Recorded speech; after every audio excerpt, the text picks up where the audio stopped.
असल में हम ये देखते हैं कि फ़लाँ बंदा मोटा हो गया, उसको शुगर हो गई है, उसको दिल का दौरा पड़ गया है, उसके टांग बाजू या कोई चीज़ कट गई है, या उसके जोड़ों में तकलीफ़ है, या उसकी आंखें ज़ाया हो गई हैं, उसके आंखों के पीछे जो पर्दा था रेटिना वो डैमेज हो गया है।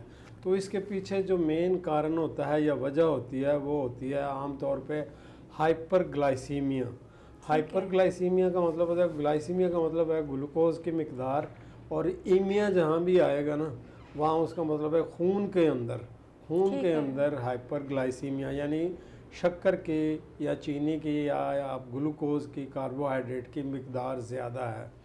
अब इसके साथ ही एक जुड़ी हुई चीज़ है जिसको हम इंसुलिन कहते हैं।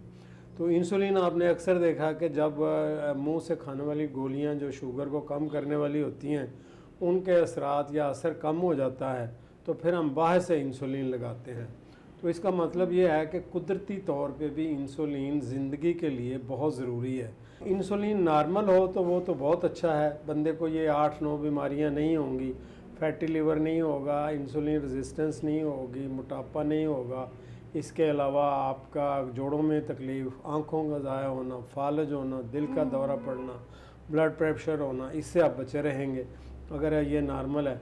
तो जब ये नहीं होती तो फिर उसको हम एक नाम देते हैं कि टाइप 1 डायबिटीज़। तो टाइप 1 डायबिटीज़ में इंसुलिन पैदा ही नहीं होती बीटा सेल से किसी वजह से, तो फिर उसको ज़िंदगी को रवां दवां रखने के लिए इंसुलिन हम बाहर से लगाने पड़ते हैं। उसको सारी ज़िंदगी इंसुलिन की ज़रूरत बाहर से पड़ती है।